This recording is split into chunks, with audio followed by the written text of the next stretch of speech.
This is Internet Marketing.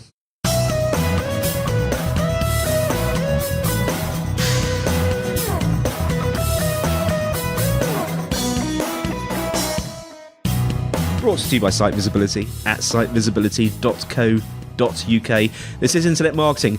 Now, before we start today, Site Visibility have another piece of shameless self-promotion because they've just released their 2020 Ppc Automation Guide. The guide's completely free to download and it will help you get started in each of the new automation settings within Google Ads. So this includes smart bidding, responsive ad testing, dynamic search ads and more. The best way to accelerate your PPC growth in 2020 is to start planning today. So download your guide for free at bit.ly, that's bit.ly/ppc-automation-guide. I'll say that again. bit.ly, that's bit.ly/ppc-automation-guide. Now today I'm joined by Kirk Williams, owner at Zato Marketing. Kirk, how are you? Hey, I'm doing great. Thank you for having me. Well, thank you so much for coming on, and I'm really sorry that you've joined me on a day that I've got a cold. I don't normally sound as sexy as this. No worries. I actually have a cold as well, so it should be a great podcast. We've both got our sexy voices on then.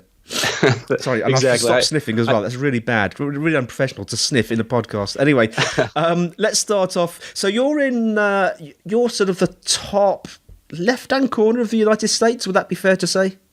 Yeah, we're up far enough where a lot of our southern neighbors will say that we're part of Canada. But yeah, we're not technically the Pacific Northwest. We're right kind of smack in the middle of what would be considered the West, in Montana, Billings, Montana. And I bet it's cold, isn't it? It is very cold, and it snowed this morning, and I said, nah, screw it, I'm not going to shovel, and so I just came into work without shoveling. So I'm a bad neighbor. So does it look like a Christmas card at the moment where you are? It does, but it's kind of one of those Christmas cards where it started to turn dark. You know, the holly jolly is gone. Now it's just the cold Jack Frost. Yeah, I know. Okay, well, less about the weather and Christmas, which is several weeks behind us now. Tell us a bit about yourself and Zato Marketing. Yeah, definitely. So I own Zato. We're just a real small little agency. We focus just on paid search, Google Ads, Microsoft Ads.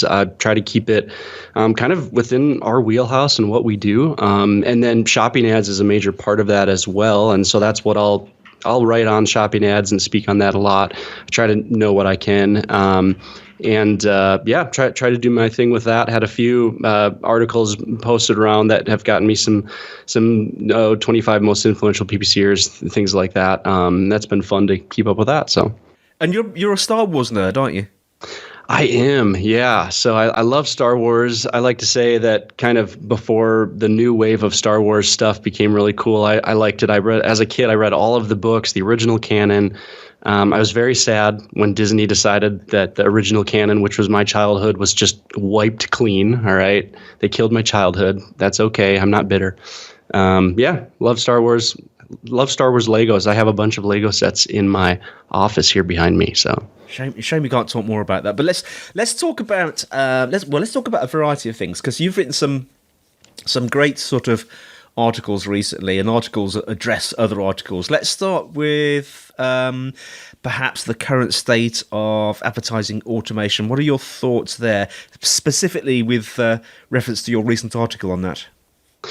Yeah, so I wrote that article because in my brain, we are doing too much in letting, I think, the platforms and the search engines and that decide this is what automation looks like in terms of the data that we get, as well as the process, revealing what's in that process.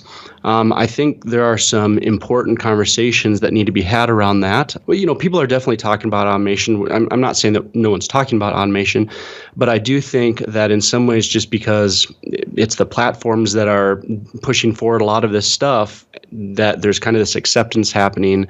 And I think we have to be a little cautious of that. I think we're going to turn around and realize, you know, hey, the way that bidding is done, the way automation is done, all of a sudden it's more and more of a black box, and we don't really know what's going on, even though we as the advertisers and account owners are the ones paying for that data. So really trying to let's understand what's happening in automation, what kind of needs to be talked about this, and by the way, you start to work into things like privacy and regulation and stuff like that, and that's all included in kind of the ever expanding conversation as well.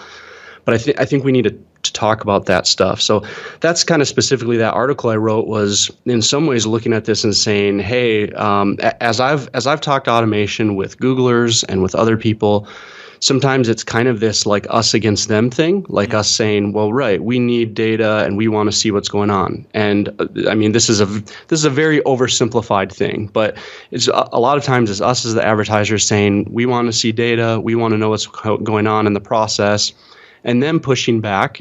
And as I point out, rightfully so at times, right, but when you know, why do you need to have all of that data? You don't. And then also sometimes if you allow humans into the process, that's the very thing that can kill the process.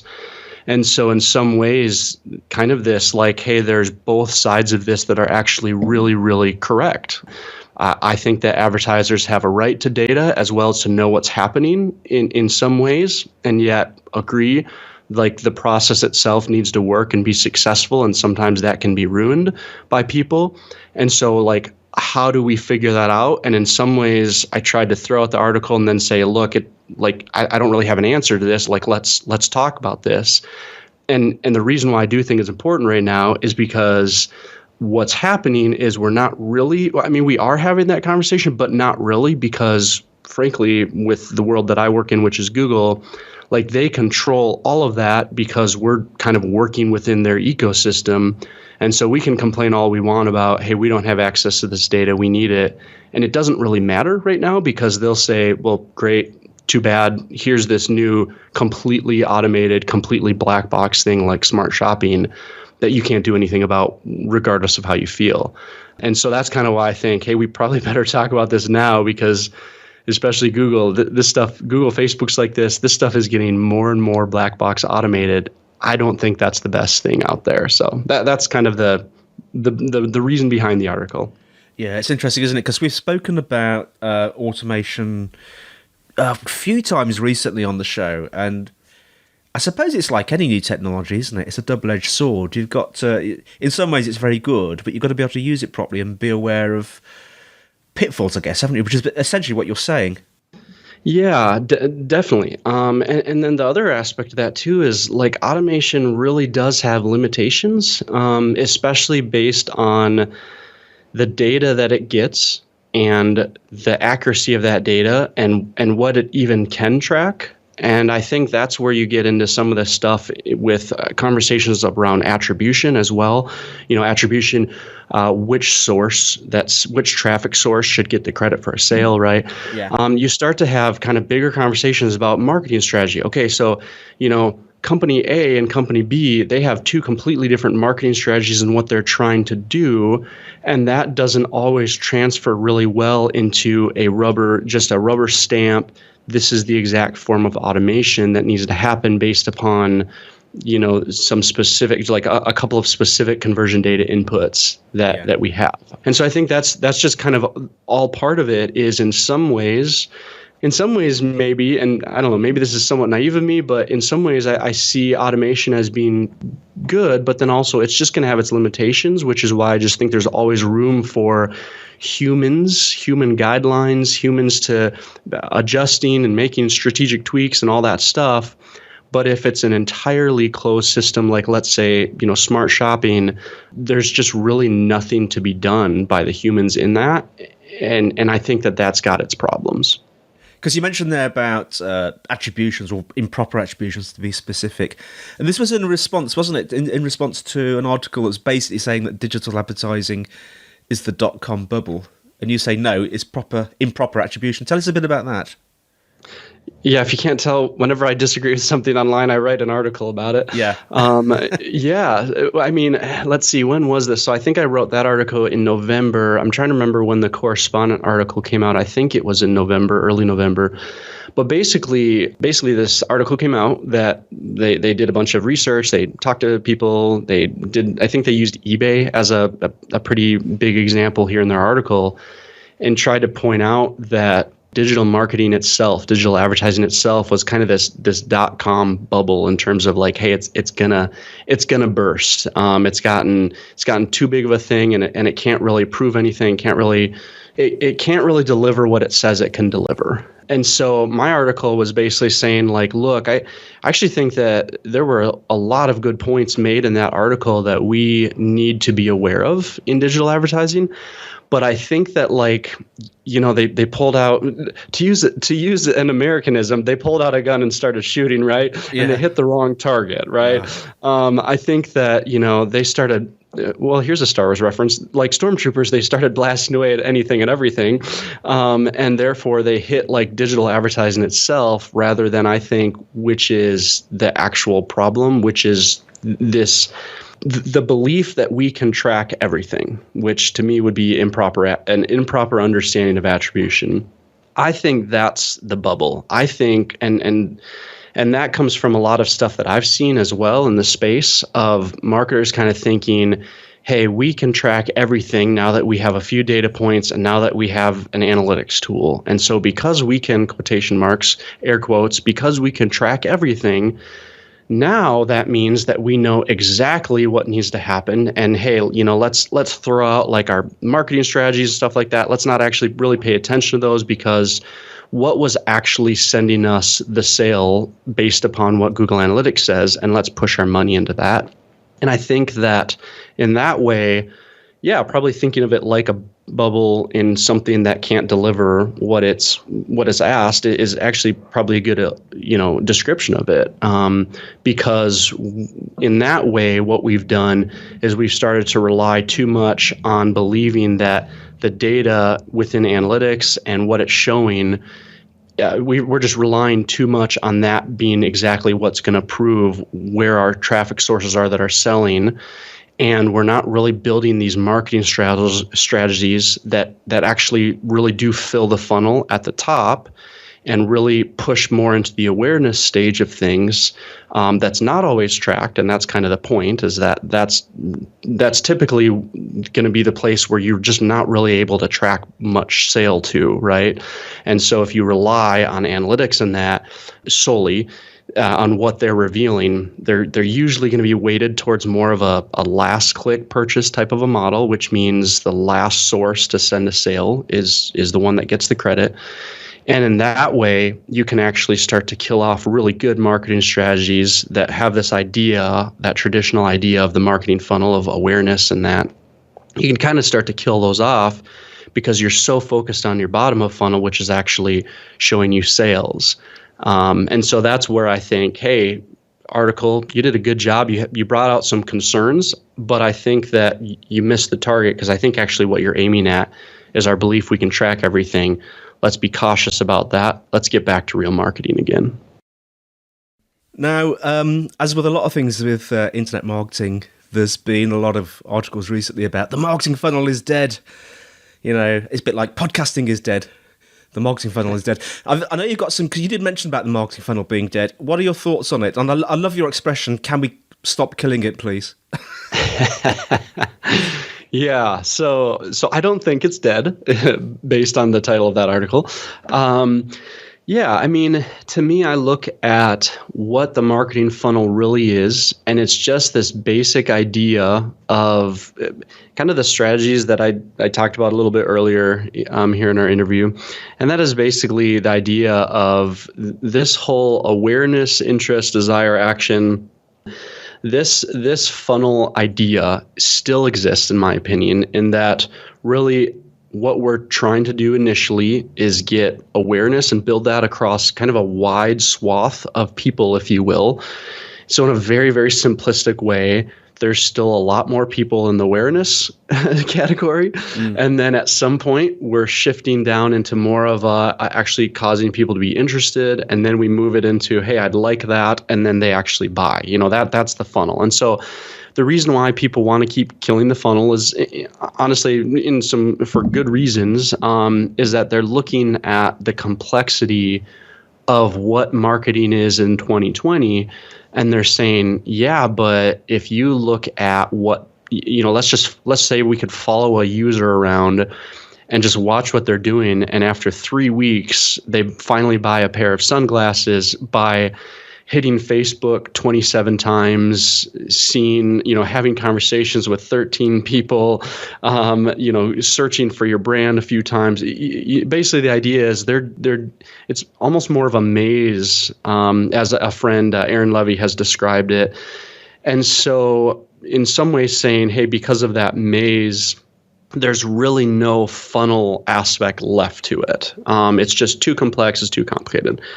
And I guess, and this is what I kind of argue in my article, that I agree. I think that we do have insight more into people kind of dipping around in the different stages than maybe we were able to see before. Although, in my opinion, that's always happened, maybe not to this degree.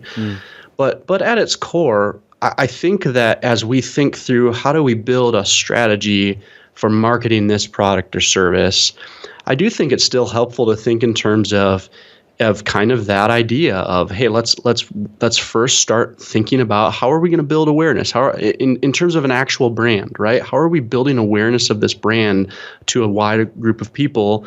And then how do we shift that into them actually thinking that they should want our brand, and then that shifting into action.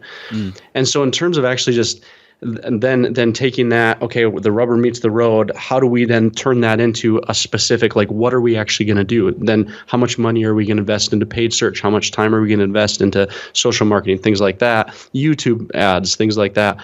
I think that's where, as we still think of it in terms of this is what our strategy should look like, I think that's still going to guide then our budget allocation and the way that we see and report on that other stuff. So I think it's still there. I think it's still a concept that's helpful in 2020. I don't think it's dead, even if sure it's more complex in the middle and bottom and top than it used to be, and people do weird things flipping between them, and that's okay. I think overall the core of it still stands, in my opinion.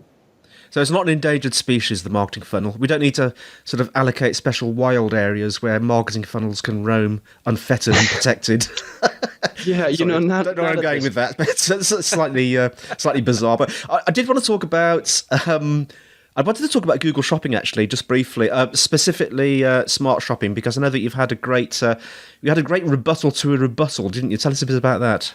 Yeah, I had a great conversation with a guy on LinkedIn that turned into a few articles.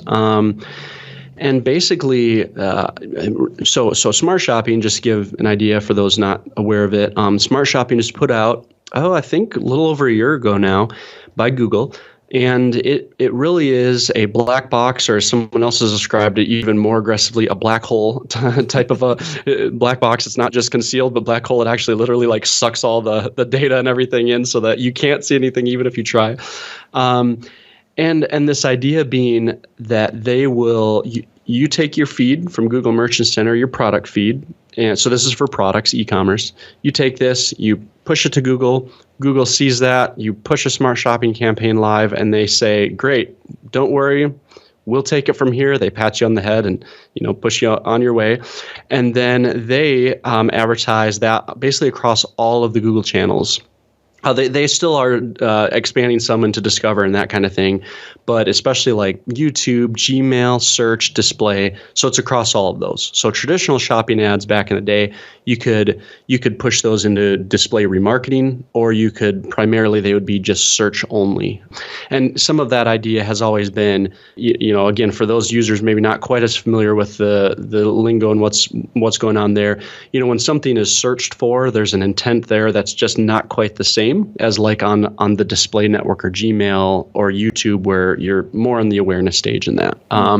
And so they say, great, give us the target ROAS, return on ad spend, that you want to hit, the target profitability, whatever you want to do, and then we'll just kind of take care of everything. And then, and kind of where the black box aspect of that campaign type comes in, then they don't really report on anything to you other than some basic like click numbers, conversion numbers, that kind of thing. So in the past, us PPCers are used to seeing things like, hey, what search queries did people actually search for in order to see this ad and click on it? Well, we don't get to see any of that. In the past, we are able to see which of our audiences are utilized. How many people came from remarketing audiences, so that they have visited the site, they're familiar with the brand, and now they're returning. And then how many came that were just kind of new? Well, in the past, we could see that. We can't see that with Smart Shopping. You can't even see what channel it is. So, hey, how much of my money was spent on YouTube as opposed to search? Well, who knows? They're not telling us that. So there's a lot of kind of this black box aspect to it. And so what and this is what Patrick was saying on LinkedIn, and great guy. I really enjoyed the conversation. And so you kind of have those who are, let's call it the pragmatists, and the idealists. And I literally just made those categories up right now, but I think that actually describes things well. Is the pragmatists are saying, right, we'd like it differently, but at this point, the Google ship has sailed. They're not going to give us the data. And honestly, we see them work really well. And so oh, well, whatever happens, they're working. And then probably the idealists would be, me. So we're the ones who will go down with the ship. And that is this idea of, sure, well, even in some aspect, I'd argue that working can get a little bit tricky. Again, we can't even see very clearly how much of a remarketing pool is being dipped into. Would those users have purchased through, would they have purchased through SEO like brand traffic or things like that, email? So I just think there's just not enough data. And that goes back originally to my first point, which would be, hey, let's try to talk through this and see if we can't figure some of this out now before we just live in an ecosystem where Google just says, hand me your money, while your competitors, by the way, are also handing me their money. And then, we as Google are just going to determine kind of who gets what and not really have to report on any. Man, I just can't see a world where that little oversight for a company like Google making billions of dollars, how is that possibly going to go well? They're controlling all of this spend, and it's getting more and more actually, the word used in one of those articles by one of the Googlers was obfuscated. The data kind of literally being, just kind of unclear. I have concerns, and I'm not at the point right now where I'm saying, well, sure, as long as we're making some money right now, I'm happy about that. So I think that's kind of some of that conversation. So it'd be quite interesting actually to come back in about a year's time and just see where it's all gone, because we don't quite know, do we, at the moment, where it's going? Exactly. And it has been encouraging because, so we've been talking with Googlers since Smart Shopping came out. And so to their credit, we've definitely heard interest from the Googlers we talked to, at least in terms of kind of thinking through, okay, so why do you want to see this data? How do you want to see it? From my understanding as I've talked to them is there definitely is this idea of, right, but if it makes you money, why do you care? So we are trying to kind of work through the whole idea of why we would need data. Some of those arguments that I've written in those posts, but even some of them being, hey, a real practical one is we use shopping ads for search terms that come through, and we'll use those to feed into our search campaigns and build out our search campaigns more. Or we'll use those as negative keywords as well if we see. It is not uncommon at all in shopping ads at all for Google to have like an exact match Amazon or eBay or something. So all of a sudden, we'll see in a client that all of a sudden some of their products are being shown for just someone typing in literally only the word Amazon. That's not a word I want in there. So there are aspects like that are valuable. We have been hearing them kind of hear and see some of these things, and we have seen some changes on Smart Shopping. We got location targeting back. There's been talk about the new and returning idea. I think they're seeing that hey, having one target ROAS for just a combined conglomeration of audiences just isn't healthy, going back to exactly what we talked about with the funnel and a marketing strategy. So we've heard positive talk about, hey, that's probably something that needs to change from their end too. So I think that there is some of that. So I agree. In a year's time, my hope is that we are looking back on a little bit more data as well. But we're still kind of in a very the word obfuscated is definitely describes Smart Shopping right now, and I don't think that's healthy. Yeah. It reminds me, it's a strange analogy, actually. I'm full of strange analogies today. I bought a new car recently, And it just reminds me what you were just talking about. You open the bonnet expecting to see an engine, and all you can see is a weird plastic cover. You can't see anything that's going on. Yeah.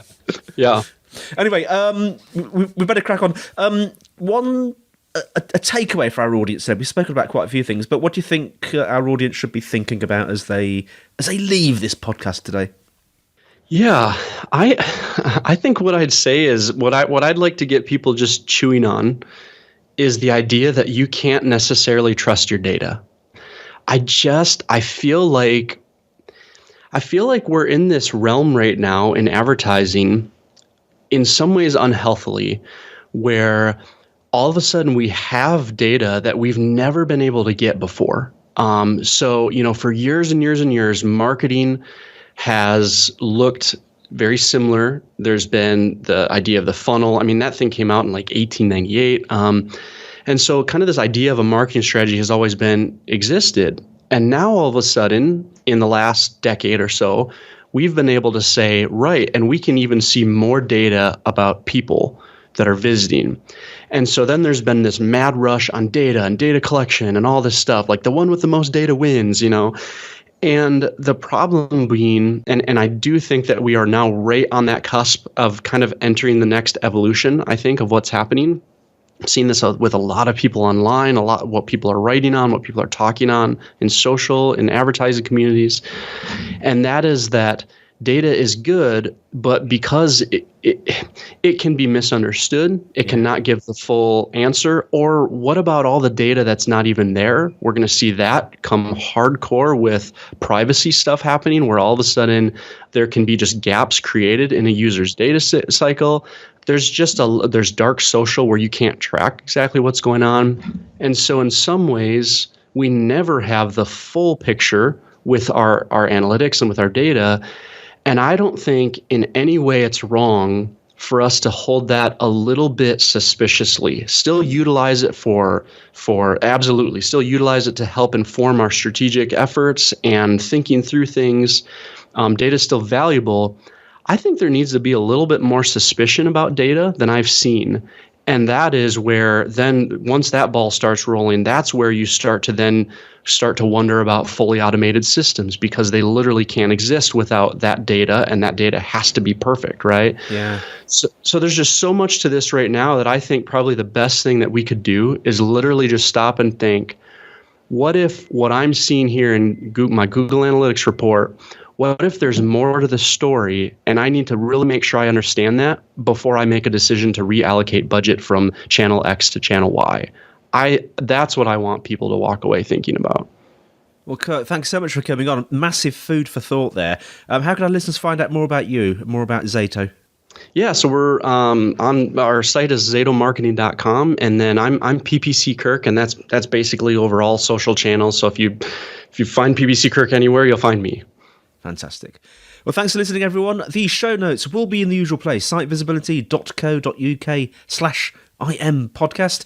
If you're enjoying the show, please leave us a fab review, because we like fab reviews. Fab reviews are great if they can even say it. Questions and suggestions for future topics. The email is podcast@sitevisibility.co.uk. You can tweet @sitevisibility. We have a Site Visibility group on LinkedIn. So that's all from me, Andy. And it's all from Kirk. Thank you so much. Great to be here. Thanks for coming on, Kirk. And we'll see you next time on Internet Marketing.